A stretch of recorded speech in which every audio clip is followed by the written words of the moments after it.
Good afternoon, everybody.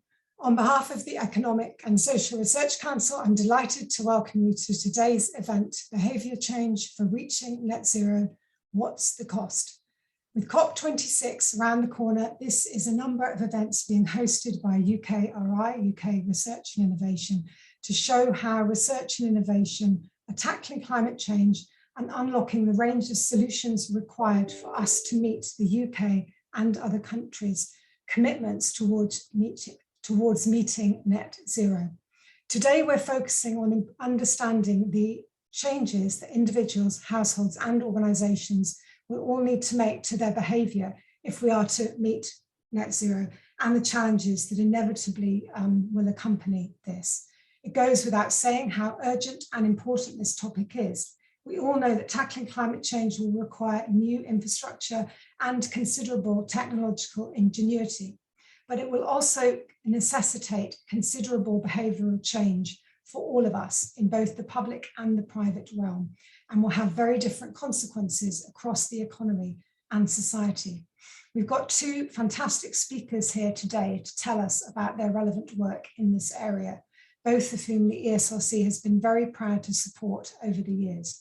We'll start by hearing from Professor Paul Johnson, Director of the Institute for Fiscal Studies and a member of the Climate Change Committee, an independent statutory body established by the government to advise the UK and devolved governments on emissions targets and reporting to Parliament on progress made in reducing greenhouse gas emissions and preparing for and adapting to the impacts of climate change.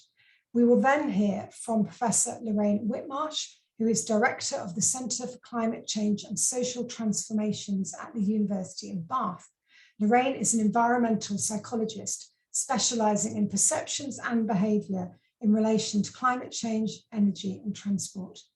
Each speaker will talk for no more than 25 minutes, and we will have plenty of time for questions once we've heard from both of them. We're aiming to finish at 4:30. So while you're listening, please post any questions you have for either or both speakers in the Q&A function, and do also keep an eye on other questions that people have proposed, because you can upvote those that you would most like to hear answered. The event is being recorded and will be available through the UKRI COP26 site, which highlights a range of UKRI funded impact case studies across different themes. So on that note, I will hand over now to Paul. Over to you. Well, thanks ever so much, Alison, for that introduction. So the question is about behaviour change and the cost, and let me start with two big issues, one to do with cost and one to do with behaviour change. The cost of getting to net zero over the next 30 years in terms of gross upfront investment, we in the Climate Change Committee think will be north of £1 trillion. That's quite a lot of money. But that a very large fraction of that should be saved later on through lower running costs. And in particular, whilst the costs up front of getting to electric vehicles may be reasonably high, in the long run, electric vehicles are already beginning to look cheaper to run than traditional vehicles. So when we think about cost, and this is really crucial for thinking about behaviour change, we do need to think hard about the upfront costs alongside the long run savings. And I'll come on to some of the specifics on that in a minute. We're also here talking, of course, about behaviour change, not just by households, but by businesses. That very large total sum of money that's going to be required in excess of £50 billion a year. On most scenarios, the majority of that will be paid by the private sector, not by government, as the decarbonisation of electricity has effectively worked through the private sector. So when we're talking about behaviour change, we also need to think very hard about how we incentivize private firms to change their behaviour, as indeed car manufacturers are increasingly, as a result of the concerted efforts of Western governments in particular, are researching in and designing and building and selling electric vehicles in a way which I would suggest they would not be were it not for the political consensus that this is needed. And I'm going to be, for me at least, relatively upbeat about some of the progress that we have made on some of these things. We are in the UK a long way from having enough electric vehicles, but as you look at change across the world, you can see that it's coming, and we have at least a fighting chance of making our target of no more conventional vehicles being sold after 2050. So lots of issues of cost and behavior change there. Second thing I just wanted to introduce this with when thinking about behavior change is looking at insulation of households, and understanding how behavior change works is so vital. Up until about 2012, the government ran a number of schemes, most notably the supplier obligation and the carbon under which there was a target for suppliers of energy to provide insulation to households. Indeed, they were obliged to do so, and that resulted in 2011, 2012, around 2 million households a year under these schemes undergoing some kind of insulation, whether it be to their cavity walls or their lofts, or to some much smaller extent, solid walls. There's been a series of, so that was a supplier obligation. That was something that the energy companies had to provide for households. Since then, there have been a number of schemes providing loans and subsidies for households, which have proved almost completely useless. So the the amount of insulation happening under these schemes collapsed to close to zero over the subsequent years. So how you design, excuse me, how you design schemes really matters for behavior, and that behavior in that particular case has really driven change. And we've learned, I think, a lot about how to drive change in insulation, and through policy change. I think we've broadly decided that government's not going to be doing very much of that driving of change. So those two sort of big introductory comments. In terms of the overall target for net zero and moving away from greenhouse gas emissions, I think the thing we need to admit to ourselves is that up till now, despite really significant progress over the last 30 years, you'll know the numbers as well as I. We've had really substantial reductions in at least in emissions produced in this country. Behavior change has played only a very small role in that, certainly behavior change among households, because the very large majority of the reduction in our emissions, of course, has come from the electricity sector, and I don't have to change my behavior at all. I can still plug in whatever I want to plug in, and the same electricity comes out and runs my freezer or my phone or my cooker.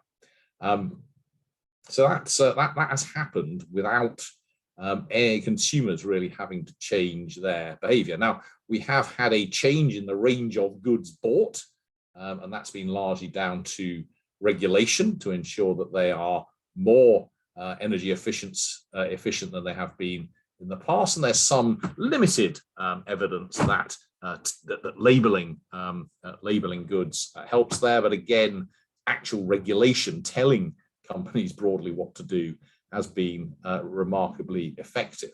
So a lot of that, very little of that, in truth, has been down to behavior change. As an economist, some of that feels a little counterproductive.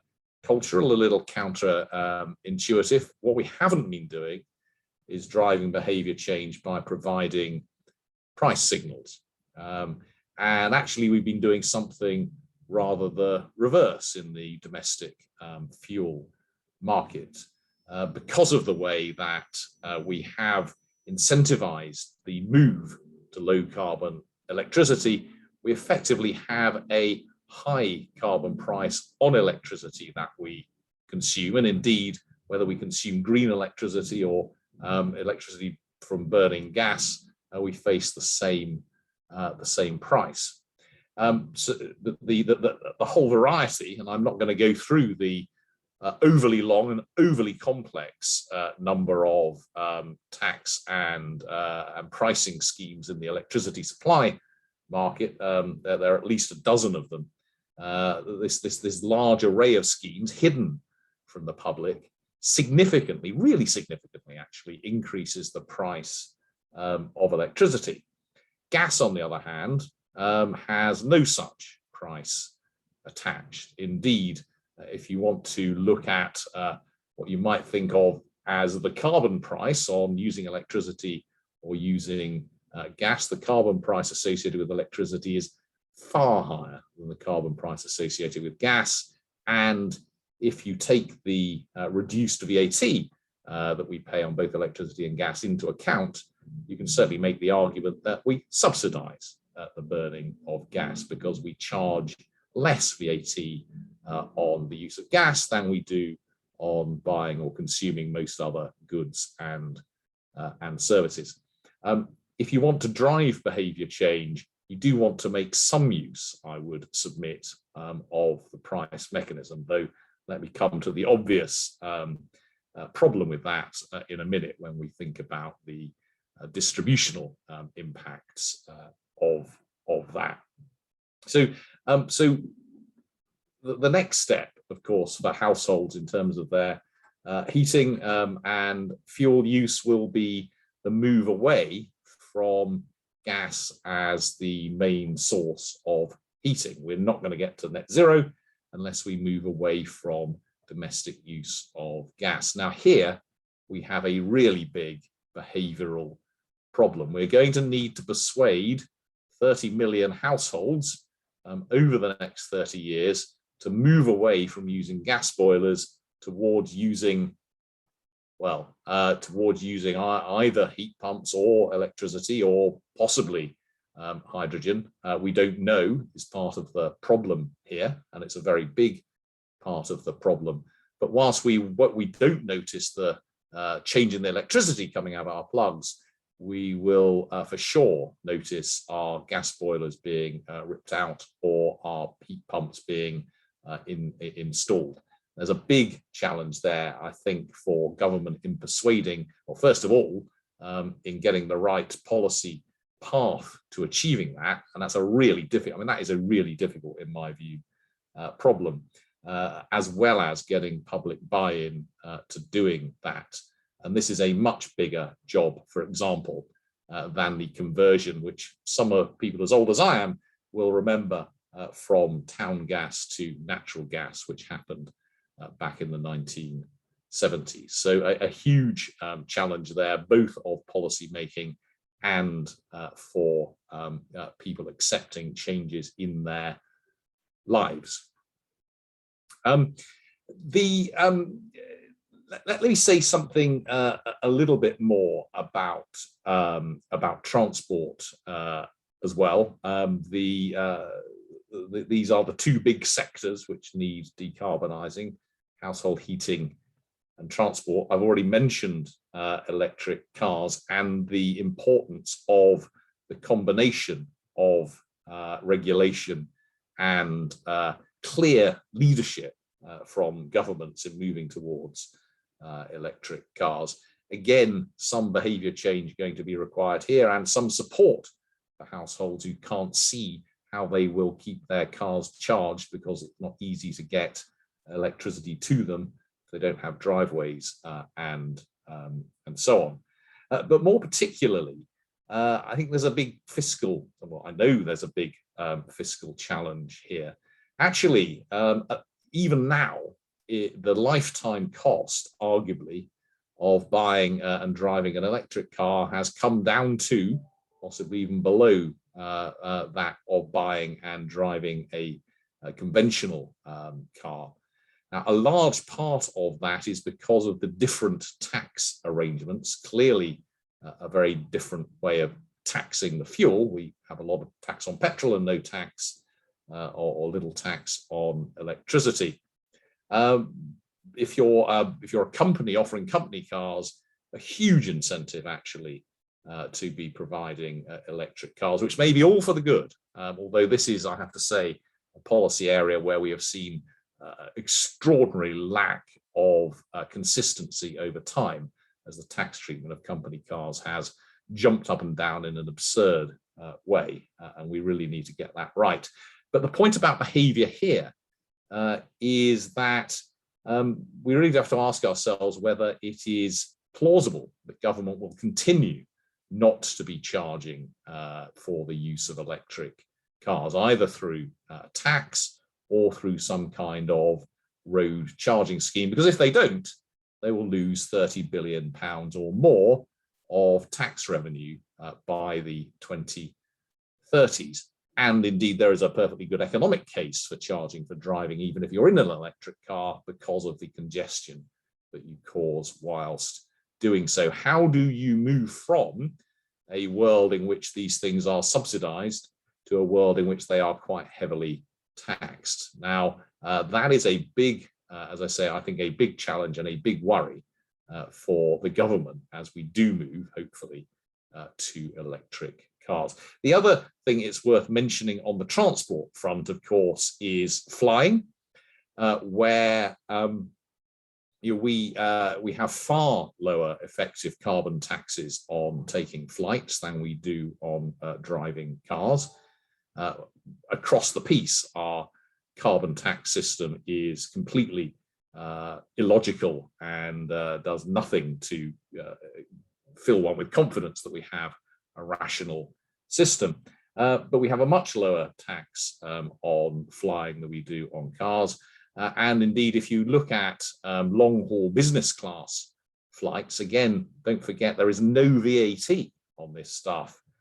You can make quite a strong argument that there is a very substantial tax subsidy to taking long-haul business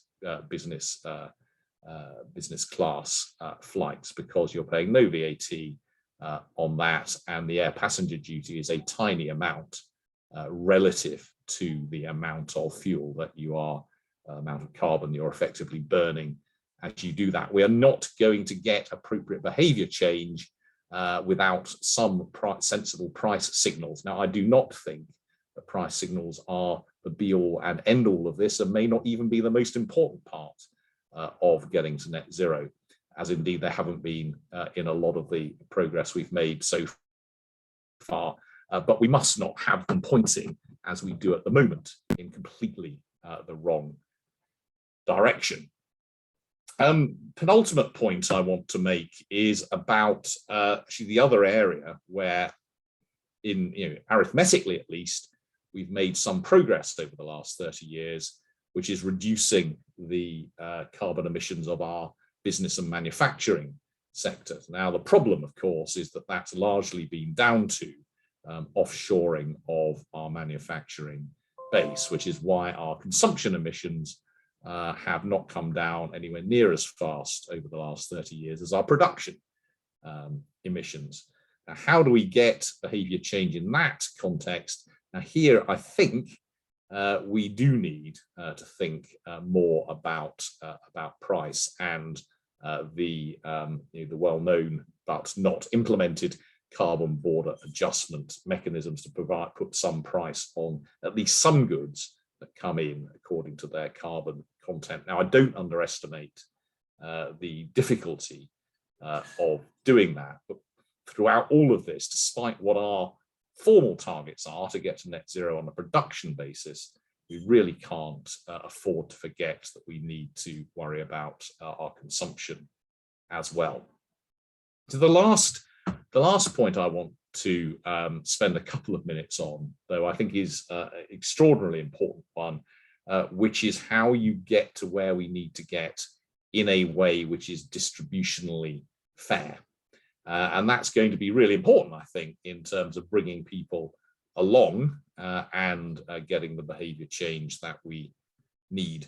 And it worries me slightly in a way that we've been so successful on the electricity front, because we've done that in an extremely regressive way, actually, because all of the price, all of the cost of moving towards greener forms of electricity have fallen on electricity bills, on the bill payer. We know, of course, that electricity is a higher fraction of the bills for low-income people than high-income people. So effectively, this has turned out to be a regressive tax on consumption. Now, not all taxes need to be progressive. The overall system is progressive. You can make a case for individual taxes being regressive, but I think you struggle if you do too much of that, and you struggle to bring the public along. And we're certainly going to struggle if we continue through all of our movements towards net zero to do this through pricing on people depending on their consumption. Because whilst it's certainly true that the highest income tenth of households have a carbon footprint which is 3 times as big as the carbon footprint of the lowest tenth of households, and that's a really important point. Richer households, as you'd expect, have much bigger carbon footprints.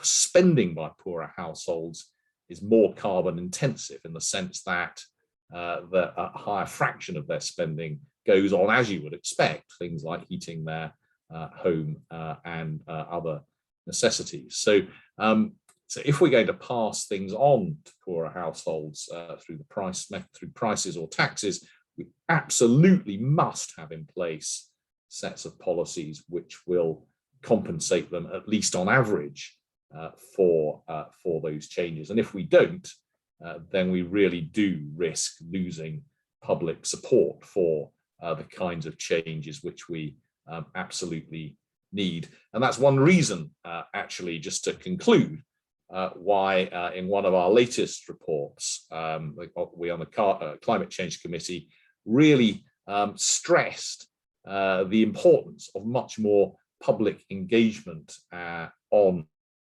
the net zero issue. There remains a serious lack of appreciation of the scale of change that's going to be needed over the coming decades.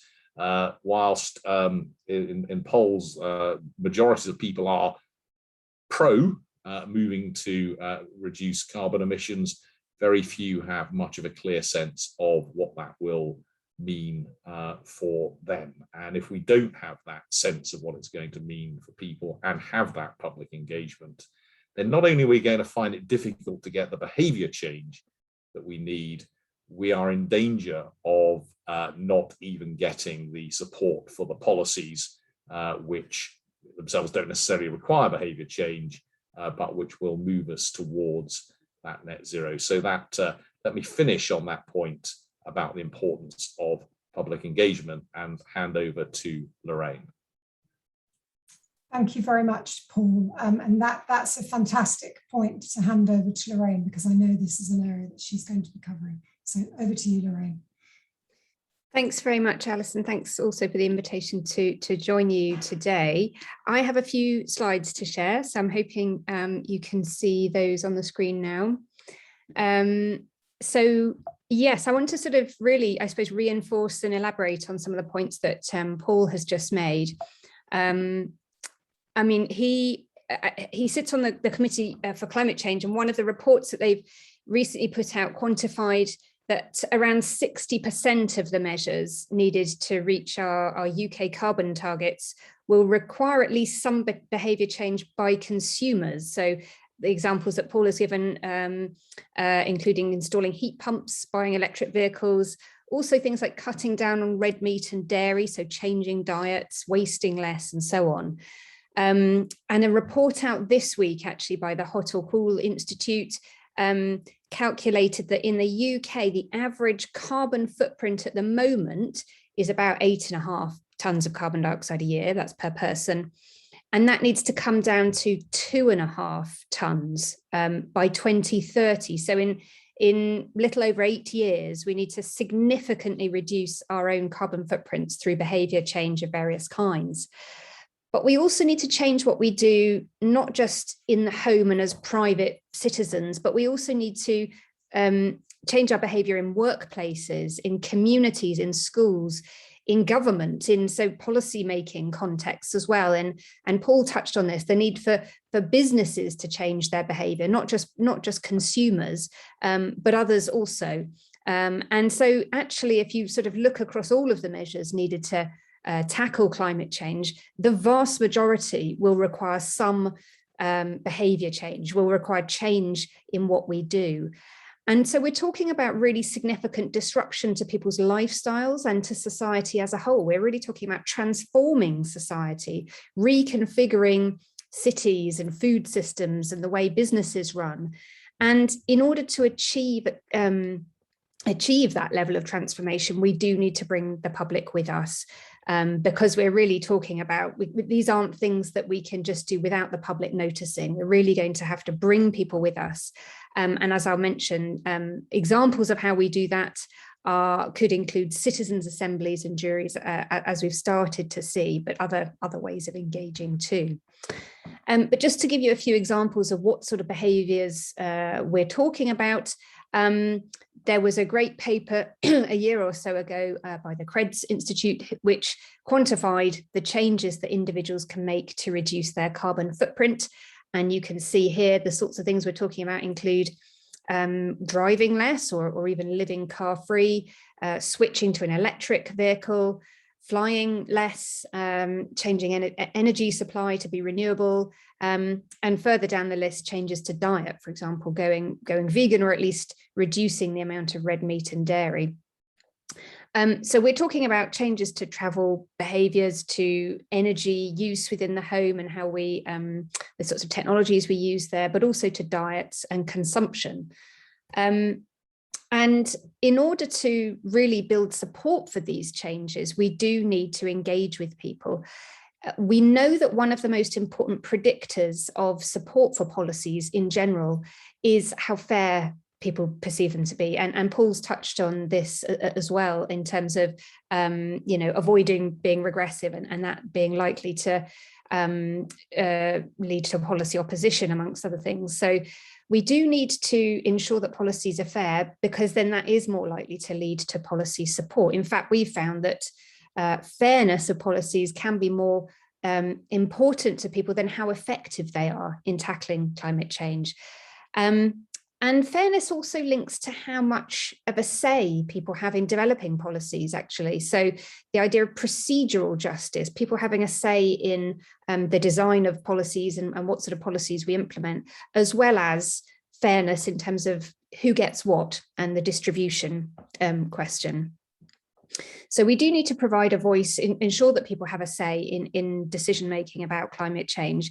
And in actual fact, we also know that that tends to improve the quality of decision-making. So it can lead to better quality decisions, because we're listening to people with different sorts of experience that we might not otherwise factor in if we only listen to maybe experts or a narrower range of people. If we listen to people that might have relevant experience and values, it tends to improve the quality of decision making, as well as leading to fairer and potentially more acceptable outcomes.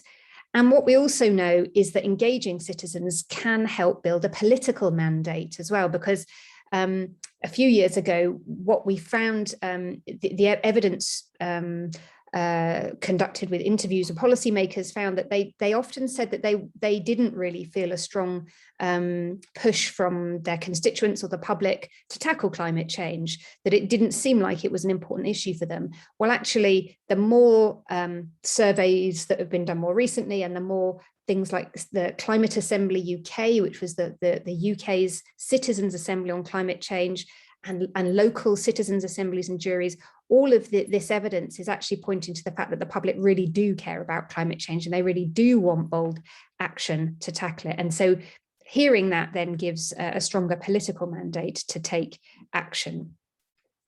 And in fact, actually, so concern has been rising in recent years. So this seems to have been particularly the case in the last 2 to 2.5 years. We've really seen a sharp increase in concern about climate change. I think that's partly been triggered by growth in scientific evidence, for example, the 1.5 degree report from the IPCC a couple of years ago, but also people taking to the streets and protesting and raising awareness of the issue, as well as media coverage of extreme weather events and Australian fires and other sorts of flood events, extreme weather events. All of this has sort of raised public concern, to the extent that actually even COVID hasn't dented concern about climate change. We've actually found that concern has risen in the last couple of years, despite COVID also being something that people are concerned about. That hasn't taken attention away from climate change in people's consciousness. So earlier this year, along with Ipsos Mori, we did a global poll. But within the UK sample, we found that almost 3/4 agreed that if individuals like me do not act now to combat climate change, we will be failing future generations. And similar proportions agreed that the government needs to act and that businesses need to act.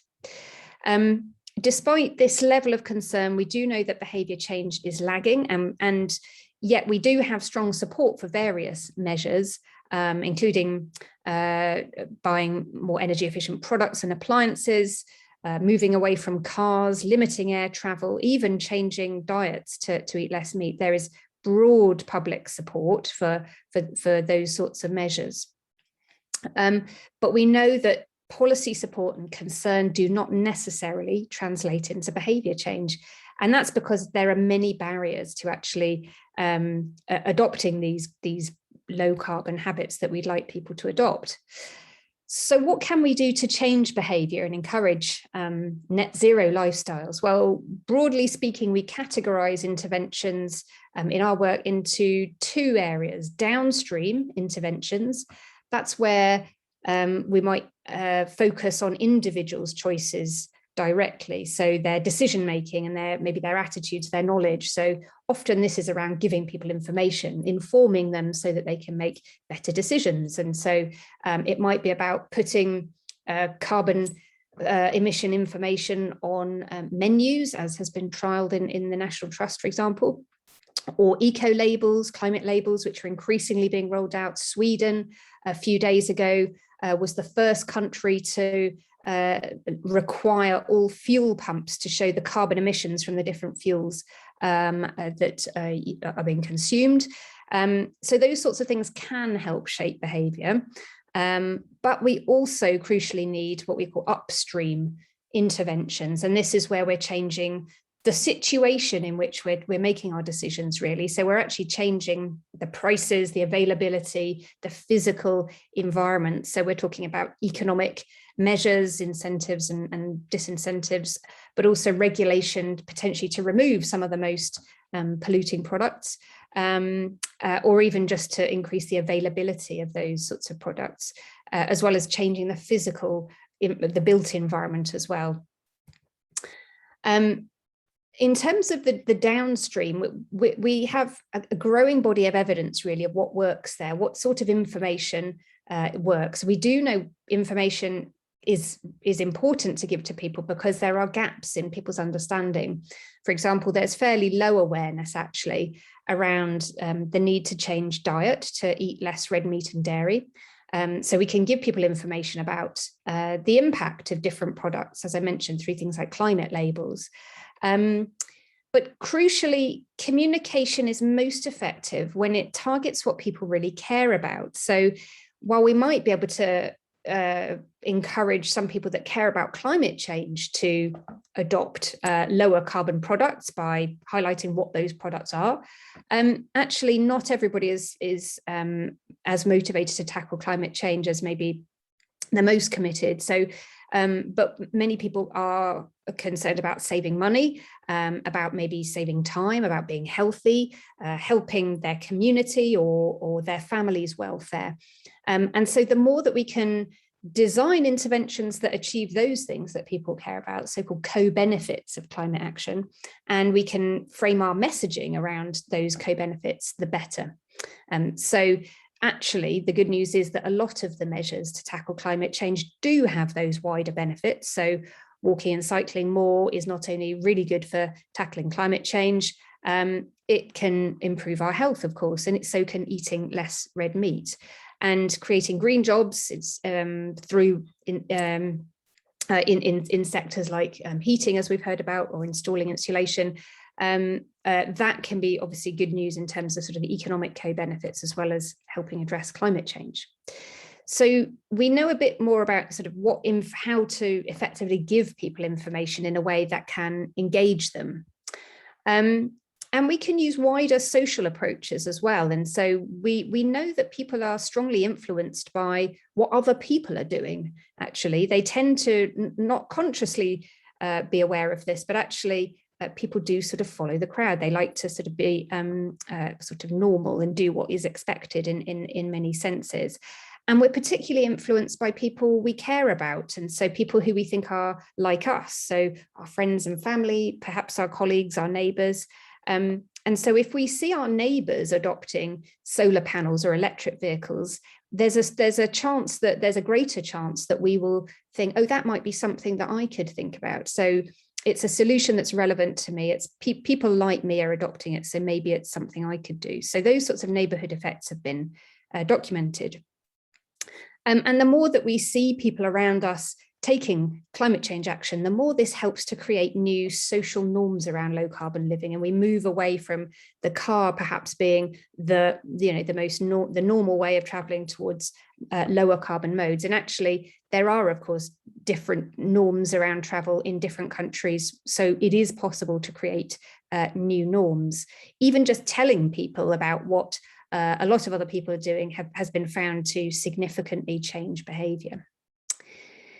But crucially, we also need to change the context of action. So it really isn't enough just to give people information. And there is a sort of historical tendency, I think, to rely on informational approaches to change behaviour, partly because it's quite cheap and it's not too controversial. It doesn't force people to act.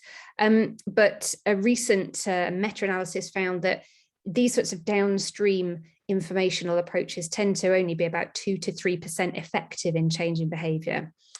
If we change the context in which people act through so-called nudges, so this is where we're sort of changing the choice architecture, in other words, changing sort of the ranges of options available or highlighting certain things more prominently, that can be up to 25% effective.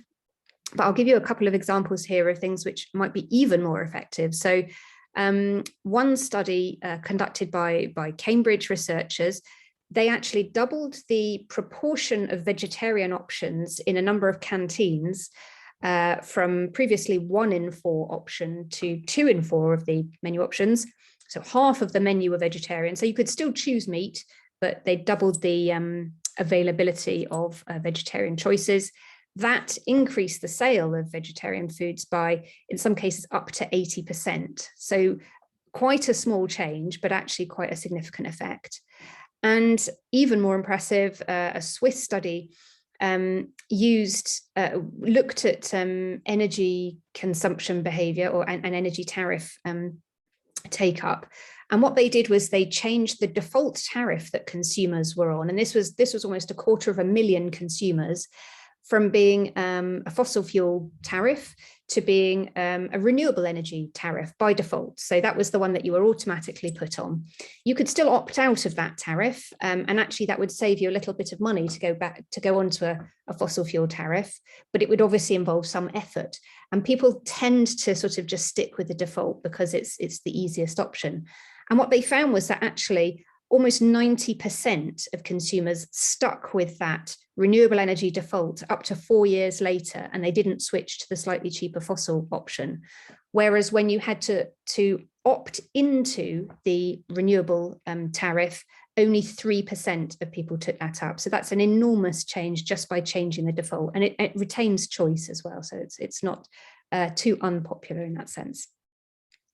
And then there are other things, of course, that we can do, and we can change the urban design. We can reallocate road space away from cars and give more space to cyclists and pedestrians, for example. We've seen some of that in the UK in COVID, during the pandemic. Some local authorities closed off roads or expanded pavements to allow more space for people to walk and reduce road space for cars. And what we know is that that can be very effective in terms of getting people out of cars and onto active modes, because it makes it more convenient to take those active modes and less convenient to drive. And of course, economic measures, as we've heard already, can in some cases be very effective.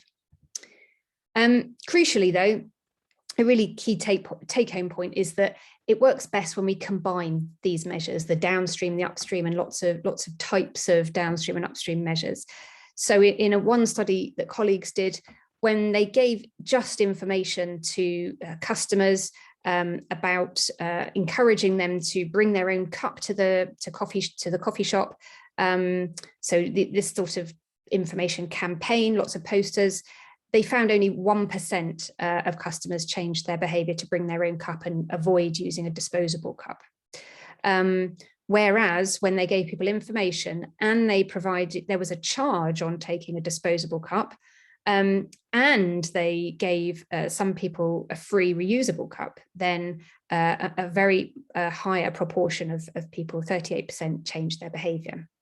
And so it can really make a big difference, sometimes a factor of 10 in terms of the difference in behaviour change as to whether you're combining interventions or just having a single approach.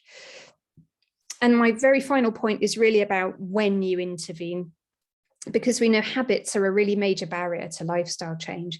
We often are sort of in autopilot. We just do the same thing every day. We may commute in the same way without really thinking about how we get to work, or in the supermarket, kind of not really necessarily looking at all the options available. But our habits can be weaker at certain times. They can be disrupted. And so, for example, when you've just moved house, you probably don't have any sort of particular travel habit for how to get to work. You have to then plan, how am I going to get from my new house to my workplace or to the shops or wherever? And at that point, it can be very effective to try and encourage people to adopt greener behaviours, because they're much more receptive to renegotiating their choices. So one study found that giving people some information about their local bus service and a one-day pass to try the bus for free was not significantly effective amongst people who hadn't recently moved house, because they had a strong travel habit already. People that had just moved house were significantly more likely to take up using the bus as a result of this information. So it more than doubled bus use amongst that group, because they didn't already have a habit that was in the way. So that's a really key point, I think, that we might want to think about now, because we've had obviously one of the most major disruptions to society since the Second World War, probably, in terms of this pandemic. People have had significant disruption to a whole range of behaviours. We've obviously been travelling less, but actually our research shows people have been wasting less food because they've been preparing food a lot themselves, and they've been able to see when do things go off and potentially use up leftovers and so on. So they've reduced their food waste. They've saved energy and cut emissions in a number of different ways as well. And many people are saying they would like to continue with some of these habits that they'd adopted during lockdown and restrictions. But really crucially, they need to be locked in with the appropriate infrastructure, with the appropriate incentives, norms, and so on, so that we don't lose these good habits that many people have adopted recently. So just to sum up, radical social and behavioural change is essential for reaching our net zero targets. We need to focus on those high impact behaviours I mentioned, like changing travel habits, food habits, energy use at home. We need to actually engage with people and co-design policies and interventions to achieve net zero and to achieve other things that people care about. So, for example, their health or saving money, etc., and communicate those wider co-benefits. And we need to combine a range of downstream and upstream interventions to remove the barriers to behaviour change. And finally, we need to get the timing right for when we try and change behaviour, ideally to when habits are disrupted. And now might be a great time to really focus on that. And I'll leave it there. Fantastic. Thank you very much, Lorraine and Paul. So we now have a very healthy crop of questions. Let me just try and make sure I can see them all. Okay, I'm struggling slightly to see the Q&A. Just bear with me. Okay, I'm wondering if somebody else on the call could help me with the Q&A, because I can't actually free them up on my screen. Yeah, I'm able to see it. Okay, if you could, I know there was one at the top that had been upvoted by a number of people. If you could read that out, and then I had an additional sort of spin to put on it, and then we could go first to Paul and then to Lorraine. Yeah, no problem. So the first question was, eco-anxiety is on the rise, particularly among young people. Should we use fear to drive behaviour change, or should we focus more on positive messaging? And then there was an article link. Thank you. And my sort of additional comment on that was the thoughts of both of you on how you counter the sort of hopelessness that can sometimes pervade conversations about this, where people just say, but China. So how is it that you can really incentivize and encourage people to make that sort of positive choice and avoid seeing it as a very incredibly anxiety provoking and difficult thing? Paul, do you want to kick off? Gosh, I'll try. I mean, on the using fear part of it, I'm sure Lorraine can give a much more scientific answer than I can. But my instinct is that that's not the right way to do it, and that it's much better generally to offer positive reinforcement here. Not least because there are lots of positive reasons for making changes that go actually beyond climate change. So localized pollution and moving to electric cars is a very obvious one. But you also, I think people can suffer from sort of overload of fear, both in the sense that not another sort of everything's terrible sort of headline. I mean, this is, without wanting to make too many political statements, I mean, this is where I think our current Prime Minister is, one of the reasons he's quite effective is that he uses optimism. And I think optimism actually does help to bring people along with you. On the sort of, is it all hopeless part? I think a number of things. I think I suppose this is another area where I slightly worry about the use of fear. Do I think the world will be at net zero in 2050? No, I don't. Do I think we'll be in a much better position than we would have been if we hadn't tried really hard? Yes, I do. And I think that's actually a really important message to get across. Both because we will be in a much better position than we would have been had we done nothing. I mean, there is a lot, whilst we could do more and things could be a lot better, we will be in a lot better position than we would have been had we done nothing. And that really matters. And I think that worries me about some of the messaging of the sort of, well, if we don't get to 1.5 by a particular date, then we're all going to hell in a handcart. Well, yes, it's better to get to 1.5 than it is to get to 1.6, but 1.6 is better than 1.7, 1.7 is better than 1.8, and so on. So I think it is important and useful to have these very testing targets, and I think we need to do all we can to get there, but in the recognition that trying and failing by a bit is just infinitely better than not trying at all. And when you talk about China and so on, again, it's bad, but it's not as bad as it could be. And and whilst I'm no expert on it, I mean they are making some changes. So I think it's a sort of looking at the UK perspective, to have reduced our production emissions by 40% in 30 years is pretty good, actually. We shouldn't get too pleased with ourselves because we've done the easy bit and we got a lot of hard work to do. But I think we should also recognise progress when we make it. And I think too often we don't. Yeah, shall I just add something?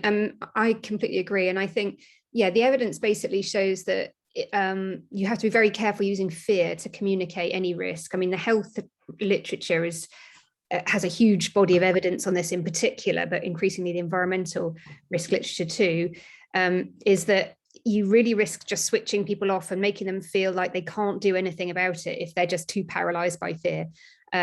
Where it can be effective to use fear is if you accompany a sort of, this is a big scary risk with, and this is how you can tackle it. So a message of self-efficacy. So there is a solution, and this is how you can avoid this terrible thing happening to you. With climate change, obviously it's slightly difficult to sort of say there is a solution and this is how one action you can take and you can fix it. It's not that simple.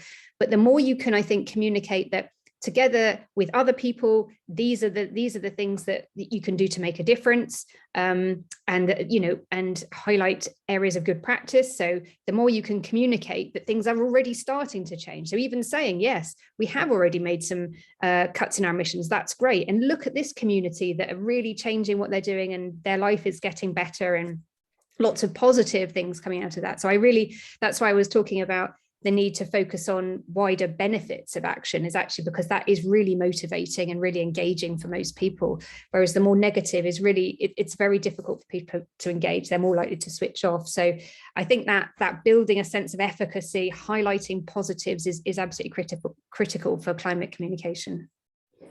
Thank you, both of you. That's incredibly helpful. So I've been helpfully, some of the questions suggested have been passed on to me through another route. So I will carry on reading from that, but I might ask a colleague to step in and just remind me if I've missed anything off, that lots of people are upvoting because I can't see those anymore. So a question here from Tom Roberts. Behaviour change is vital, but as we've seen, and as we've just been discussing, it can be very hard. We shouldn't lose sight of the low-hanging fruit of urban and household design, as Lorraine mentioned. Paul talked about insulation, and we can't help but notice the work of Insulate Britain, but there still seems so much to do to make insulation a priority. What can be done to increase uptake of municipal district heating?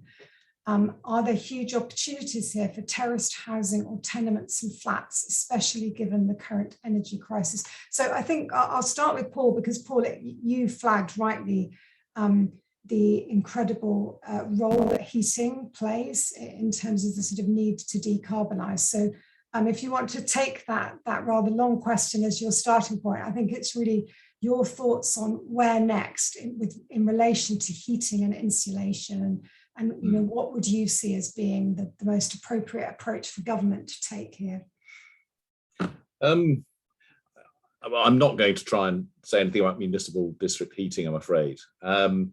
I think I think on insulation, I think we have learnt fairly clearly that there is a way of doing this, which is by providing putting an obligation on energy companies to do it, and getting that paid either through bills, as it was largely done pre-2012, or through government subsidy, in a way which just makes it easy for people. So they don't have to worry about loans, they don't have to worry about paying it back off their energy bill, which is how some of the Green Deal, for example, was structured, which, again, with a sort of, Homo economicus sort of hat on, looked great. I mean, it's sort of, here looked like a well-designed policy, but it was a policy that had almost no take up. So I think making these things easy for people is absolutely vital, because we all know, don't we, that that there is a huge inertia problem to get over here. These things may be reasonably important, but they are never urgent. So I would simply urge that these things be made as easy as possible.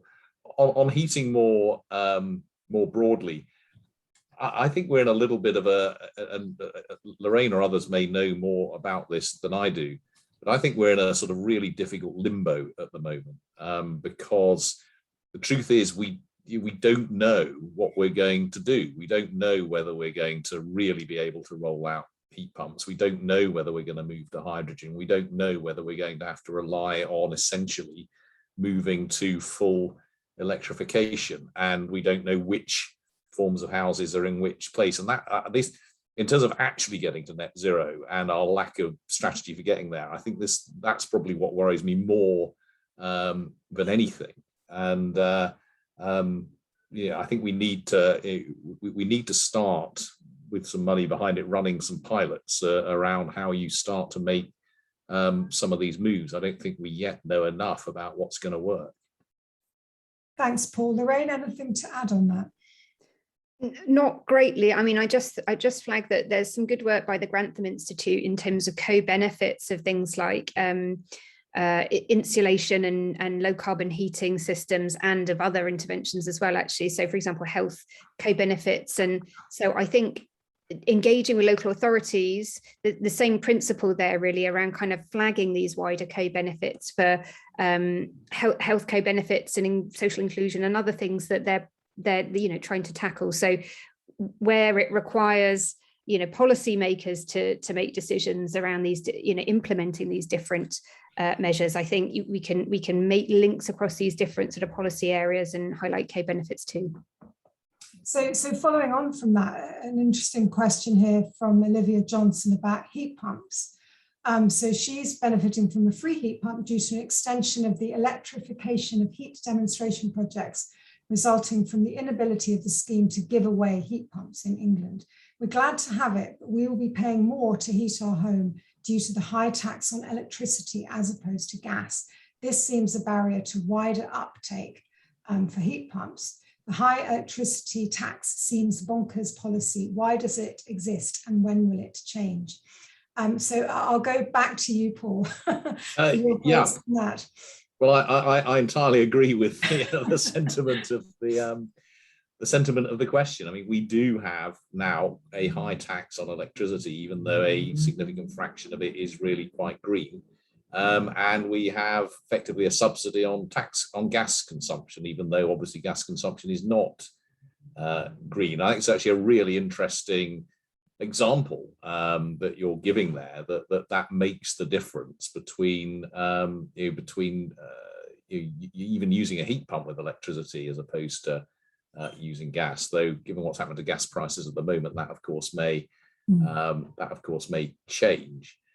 So yes, I think it is a problem. I mean, you can see exactly why we got here, because the renewables obligation and the contracts for difference, which is the way that government has incentivized green energy, have been done via effectively taxes which raise the price of all electricity. Now, we do need to move away from that, because in the long run, much of this renewable electricity will be as cheap as, and then cheaper than what one would get through fossil fuel burning. But because a lot of these contracts are very long term, we're some considerable way away from that. And it seems to me that we do need to start reducing those costs on electricity. And once the current spike in gas prices is hopefully behind us, the unpopular half of that is that I think we probably do need to start putting some price on gas use. Thanks, Paul. Any reflections from you, Lorraine? Okay, so the next question, I'll go straight to Lorraine. So this is from Sally Beacon. Is any of the research or understanding looking at what the consequences of behaviour change will be? So, for example, ditching plastic without reducing consumption overall. Oops, I've lost the question now. Sorry, bear with me. So, for example, ditching plastic without reducing consumption overall may lead to unintended consequences of high carbon alternatives. How do we educate citizens, journalists and the media to make the right carbon choices? So I suppose a question there really about the unintended consequences of what you think is doing the green thing. Yeah, that's a really important question, I think. And actually, I spotted in the chat that Moira Nicholson had asked around kind of a sort of similar theme around, should we start with the easier behaviours and maybe that will lead on to other more ambitious behaviours? And underlying both of this, I think, is an understanding of how changing one behaviour may or may not lead on to changing other behaviours, or it might have other sort of unintended consequences. We've done work on this. This idea of behavioural spillover. So if you start with something nice and easy, like maybe avoiding plastic use, does that lead you on to avoiding car use and other things that might have an even bigger benefit on the climate? And the evidence is quite weak that it does, unfortunately. It often doesn't, unless it's really unless you have sort of lots of elements that kind of really encourage people to move down that journey. It certainly doesn't happen naturally. And there is obviously evidence in the literature around rebound effects, so that if you insulate people's homes, for example, there's a risk that they might use more energy because their bills are lower, so they have more money to spend and things like that. So that can happen too, a sort of negative spillover. So I think Sally's point is a really good one, is that we do need to actually educate people about kind of that just thinking about plastic is not going to tackle climate change. Unfortunately, all of our work points to the fact that people think that recycling is really the solution to all environmental problems, and that it's really effective to tackle climate change, whereas it's really not very effective to tackle climate change. It's something like 0.01 tons of carbon per year saved if you recycle everything, versus 2 and a bit tons if you avoid driving. So it's several orders of magnitude different. So we do need to tell people about what is more effective, but we also need to make it much easier. So it's actually about those systemic solutions. So it's not leaving it up to people to think which is the best thing to do, but actually just embedding those choices as being the default, the easiest thing, the natural thing for people to do,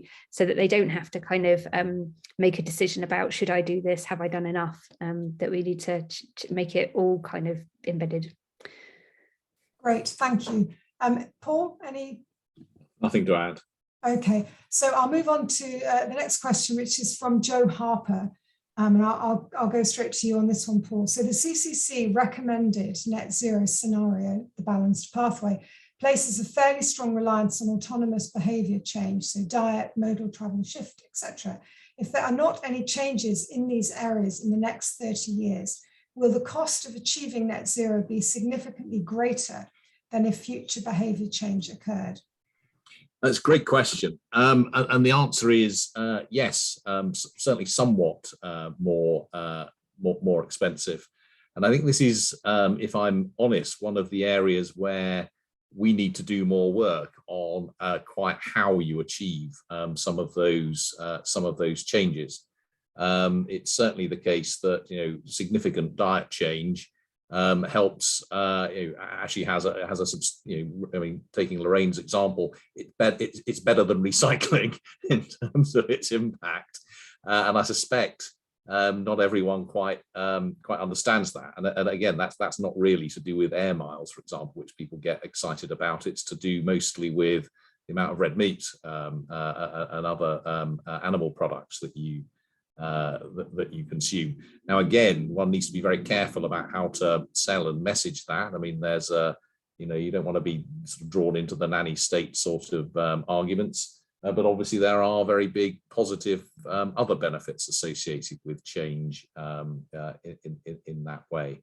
And when it comes to modal shift on transport, I suppose that's something that I think is probably even harder, actually, given our experience to achieve than the diet change, because for all sorts of obvious reasons, people quite like being able to jump in a car to get to places. Now, that's less important if we are all driving electric cars, but again, if we are all driving electric cars and road use continues to rise, then there are also there. I mean, we'll just be stuck in traffic jams in electric cars rather than be stuck in traffic jams in petrol cars. And so there are reasons for achieving that change, but outside of big cities like London, where there are real good alternatives, it's harder to drive that change. So it's a really good question. The answer is yes, it matters, but I'm afraid I think there's more work to be done, as they say.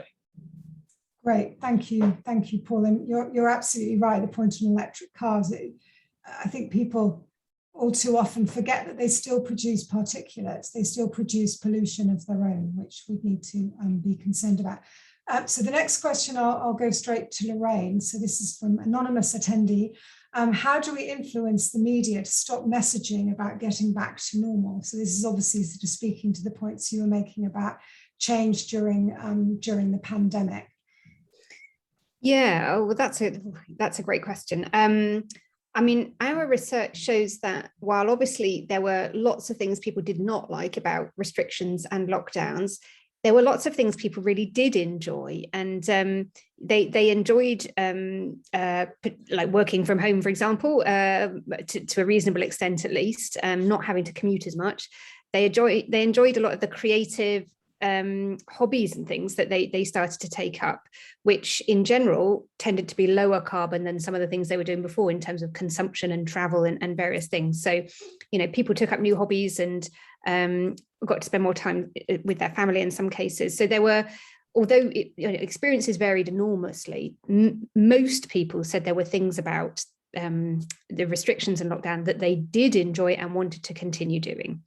So I think actually the way in which we can then encourage people to maybe continue, doing some of the greener things that they were doing in lockdown is to remind them about the positive aspects of that, so that that they didn't have to commute as much, and that that they had more time, and that potentially greater work-life balance unless you were homeschooling, and being able to kind of cook for yourself, and that might have been something that people enjoyed. And so reducing the amount of food waste, which maybe cut down on bills, etc. So there were various sort of benefits that people highlighted in our research. The more I think the media and others can communicate and remind people about those things, those wider benefits, I think the more we're likely to get away from like this is that we want to go back to exactly as life was before. Well, that's not going to happen anyway, but we're not going to try and replicate something that is high carbon. We actually need a green recovery.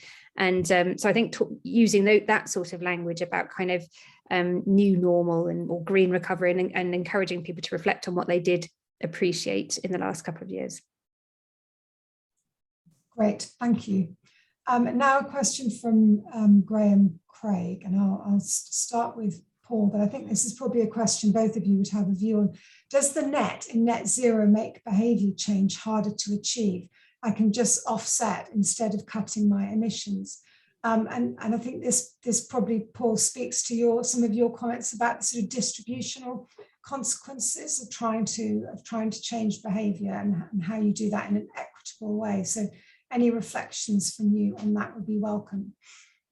That's another really good question. I mean, I think the important point is that the limited role for offsets is very much about, again, those produced in the UK. This isn't about sort of buying offsets in developing countries. It's also, why is it net?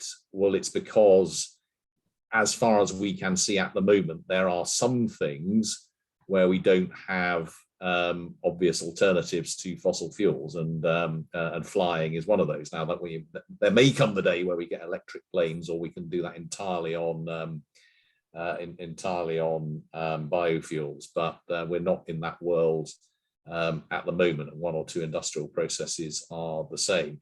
So it's net in that sense. It is not supposed to be net in the sense that, well, you can keep your gas heating because you can't be bothered, and you can plant a few trees instead. And I think that's really, I think that's a really, really important point to make. It also, even with things like flying. You only get there if we constrain the growth in demand significantly beyond what it otherwise would have been.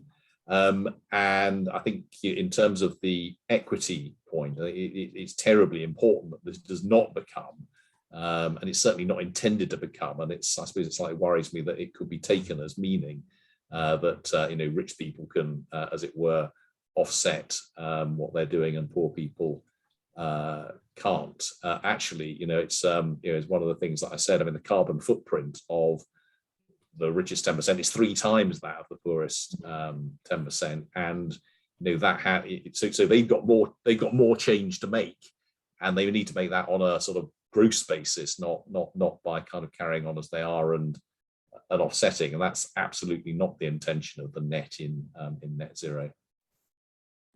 Lorraine, any thoughts from you? I mean, I think it's a great question, and I think it's something that within our centre, for example, we're discussing a lot. Is like, are we talking about, should we be talking about net zero, or should we be really talking in different ways, and the impact of different language as well? I don't think anybody has actually tested this question really empirically, whether talking about net zero makes people feel like, oh, it's not actually that difficult, and we can maybe offset the more difficult things. So I think that would be really interesting to test. But yeah, I do think possibly there could be a risk. I think we need to test it. But I think there will be an element of net anyway. I mean, there was a great report by colleagues at Cambridge called Absolute Zero, where they looked at what would things look like, what would policies look like if we didn't have any removals from the atmosphere, if we didn't do any of the offsetting and all that stuff. And it looks pretty drastic, even more drastic than with the net. So you could imagine a future like that, but it's even harder to achieve. So yeah, but long story short, I don't know, but it's a great question. Okay, thank you. What do the panelists think of the idea of selling lifestyle changes in the next 30 years as temporary until we work out how to live without fossil fuels? So for example, once we find zero carbon jet fuel, we can all go back to flying. And once we decarbonize cows, we can all eat steak again.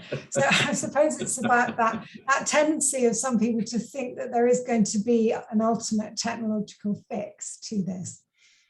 Paul, do you want to take a crack at that? Yeah, I'm not sure how helpful that would be. I'm not sure that I would, I think I might be even less willing to give up on the idea of flying on holiday if I thought that the next generation would be able to again. It really would just be my generation who got the short straw on that basis. So I think more importantly, as we are with with cars, for example, it's a sort of phasing in of change which is going to be necessary, and I have to say I'm not at all convinced that telling people that they have to do something, give up meat and stop flying for 30 years and then it'll all be okay, is going to help. I mean, as they say in the in the long run we're all dead, and I think 30 years is definitely the long run. Okay, thank you. Do you think the science of behaviour change is being taken into account enough in government policy making and delivery for net zero? If not, how can we improve this? So I'll go to you first, Lorraine, and then come back to Paul. I think it would be great to hear what Paul thinks. I think that they are starting to listen more to research on behaviour change and recognise that it's critical for what we need to get to net zero. It is still, there's quite a dominant discourse, I think, at least amongst politicians, that technologies are going to be the main way we're going to fix climate change. And they tend to want to emphasize that there won't be very much disruption to lifestyles to sort of, allay fear and make people not hate them. But actually, I think that's a bit misguided, because it's not accurate.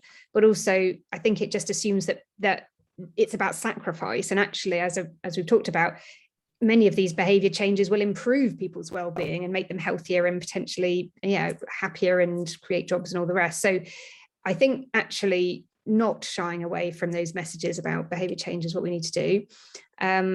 Policymakers, civil servants, I think they're increasingly getting to grips with this evidence. And I think many of them it might be a new sort of set of evidence and skills, but they are gradually kind of recruiting people that have those skills. So I think it's starting to change. Great, thank you, Paul.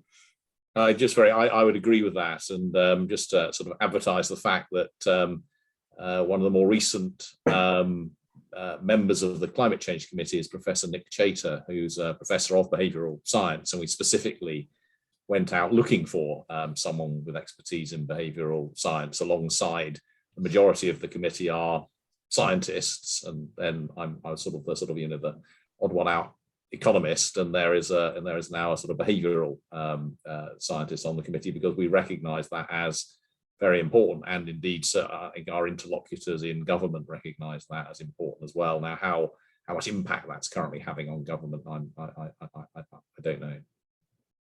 Thank you. So the next question is from Aaron Gould, and is about smart technology. So to what extent can smart technology reduce the need for behaviour change? EST found that giving people a thermostat doesn't lead them to use it. But BIT found that the Nest smart thermostat can reduce fuel consumption by heating up to 5% without consumers needing to make conscious change. Lorraine, do you want to have a go at that one? I don't know those specific studies, but I think that speaks to this point about relying on people to kind of consciously make behaviour changes, which is psychologically it's effortful. So every time you leave the room remembering to switch off the light versus the light just goes off when you leave the room, it's easier to just embed those technologies really and automate things in many ways, because it doesn't rely on people having to change their habits, which is very difficult. So the more I think we can use technologies to automate some of these things, the better. It's not without their problems. So where we've done work around engaging with the public around smart energy, smart technologies and smart homes, people do have some concerns about kind of how their data is being used and what happens if, the smart fridge switches off and all my food goes off. And so, rolling out these technologies, there may have to be some effort to address some of those concerns. But broadly speaking, it certainly can be easier to achieve behaviour change in terms of energy efficiency in that way of automating than asking people to try and remember to switch things off, etc., when they leave the room and so on. Great, thank you. Paul, anything to add on that? Nothing to add on that. Okay, great.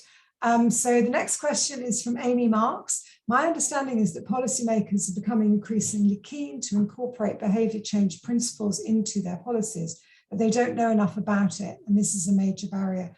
How would you suggest policymakers get up to speed with effective behaviour change approaches, and how can they become more confident in trying to implement behaviour change in this area?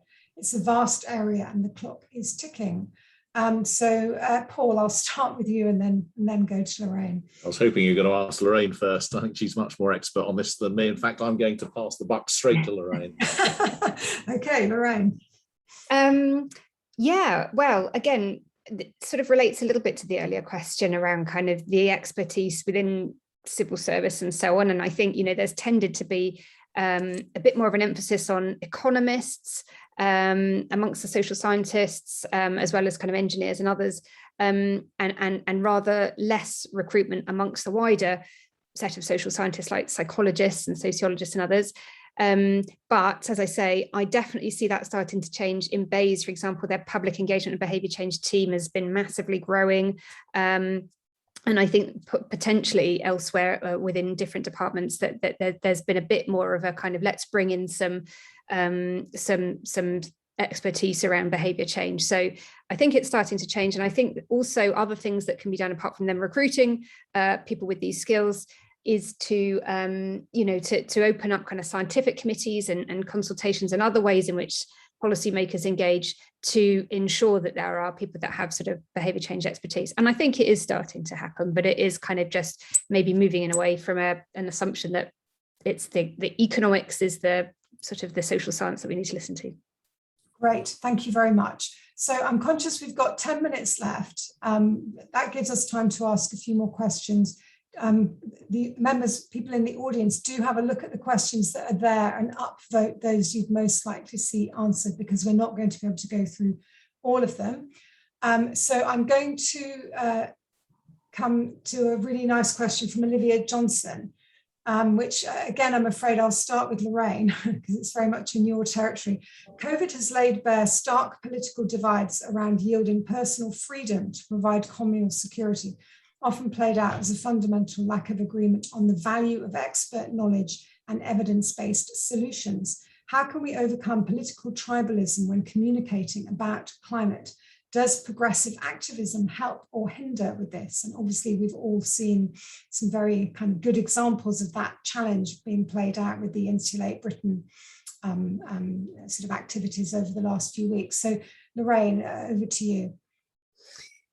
Oh yeah, there's a lot in there. I think it has been interesting seeing how lessons that we can learn from dealing with COVID in terms of then transferring that to how we tackle climate change.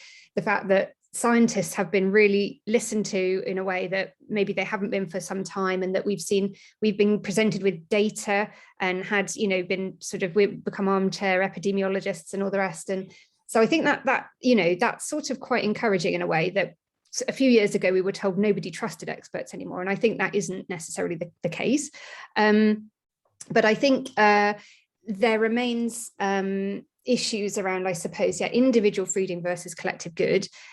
Colleagues at Climate Outreach have done work actually looking at how we can communicate climate change, drawing on lessons from COVID.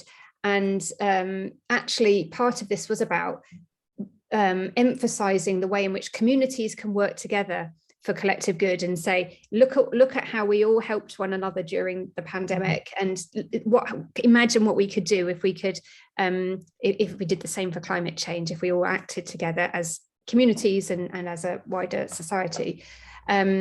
And talking about kind of some of the benefits as well that we experienced in COVID around cleaner air and so on.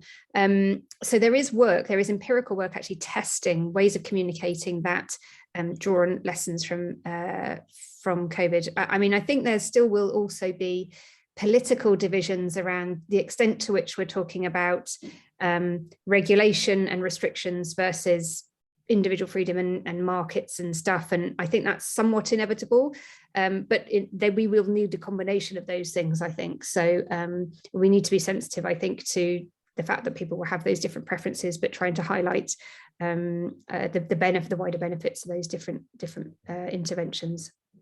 Great, thank you. Next question is from James Taplin. Given the need to engage widely and bring society along on a socially just net zero transition, what is the role of local versus national in understanding challenges, setting plans, and working with business to implement solutions? So I will come to you first, Paul, just to give Lorraine a break. Actually, if you don't mind, I'll start by, I was quite interested in the last question as well. And actually, I think a reflection for social scientists as a whole, from my personal response to what we've heard from the experts over the last 18 months. Now, of course, I believe and understand them, but after sort of 12 months of negative sort of it's all disaster from the epidemiologists, I kind of get fed up with epidemiologists, and I kind of now understand why people get fed up with economists kind of coming to them with year after year of bad news, and actually kind of reflecting on a different issue, reflecting about how we as economists and social scientists communicated over Brexit, which was very much the sort of continually coming back with correct but rather depressing analysis, turns people off, I fear. And I think I've seen that for myself and others as we've listened to the experts this time around.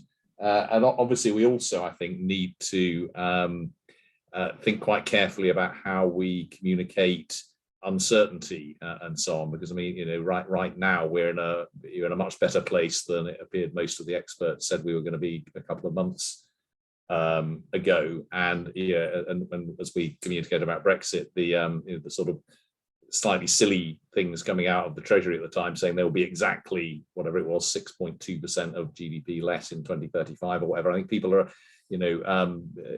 appropriately skeptical of that, you know, when people talk at that level of certainty about such uncertain things. So I've been, you know, partly introspecting, partly reflecting on our role as social scientists. I think I've learned quite a lot about appropriate ways of communicating about these things over the last year or two. I think I've now, was it James Taplin's question? That's right, it's the local versus national. Well, I think it's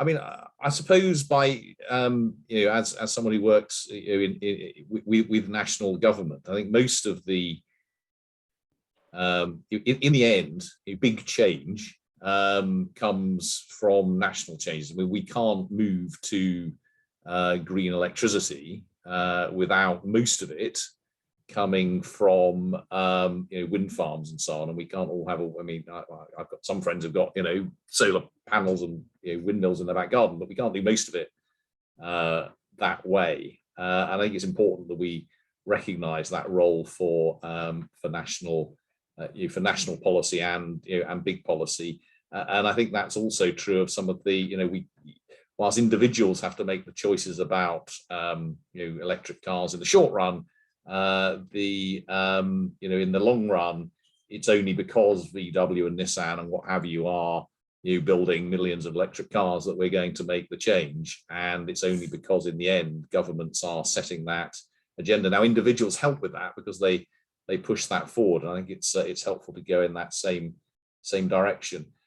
When it comes to sort of local or regional areas and communities, I think it's actually quite helpful to have regional government or devolved governments or whatever who are also pushing this, so that people in local areas feel that it's part of their agenda as well as the national agenda. Now, obviously, in a sense, this is a global thing, and, you know, maybe you should have sort of you know, a sort of world king who's kind of driving it all, because it is a global thing. But actually, I think it's much more feasible to do this on if you feel part of it in Northern Ireland or in Manchester, as well as being part of the UK ecosystem. And I think that's something that that's too easy to forget from Whitehall.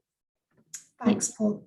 Should I just add, I mean, I do think there's huge opportunities to engage locally, because I think people feel attached to their local area. They have a relevant expertise about, you know, their local community or their city that they can then speak to in terms of, you know, engagement. So I think local level engagement is really crucial to designing. I mean, everything from kind of, we've seen this with low traffic neighborhoods, for example, and other sorts of local initiatives. If you don't engage communities, it just doesn't work. So you've really got to do that. But then they reap the benefits if they, you know, of these schemes. So they're more invested in participating. So I think the local engagement is critical, actually.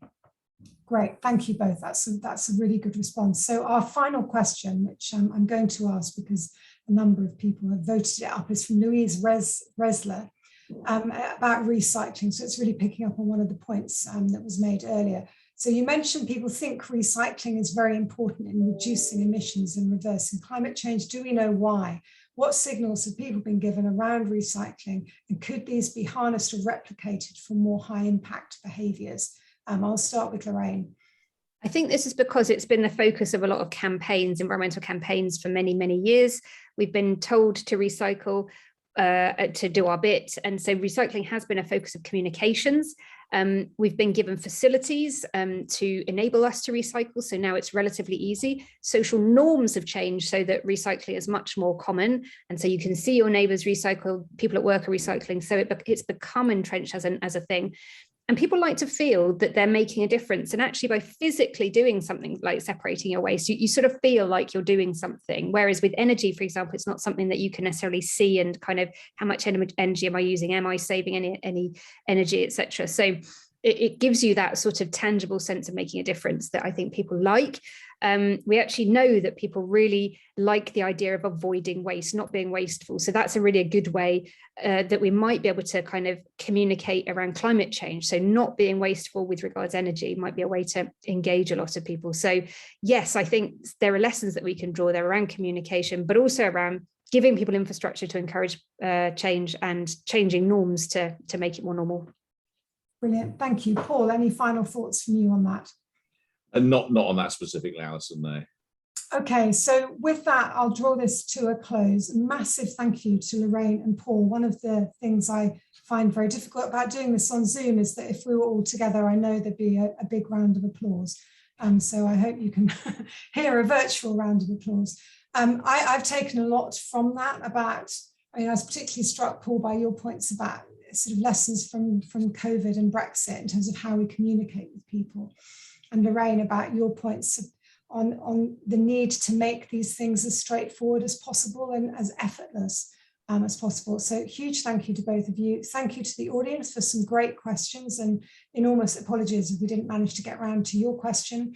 And I'll just finish up by reminding you of my earlier comment about looking at the COP26 website, the UKRI COP26 website, to find out about other ESRC and indeed UKRI activity at COP26.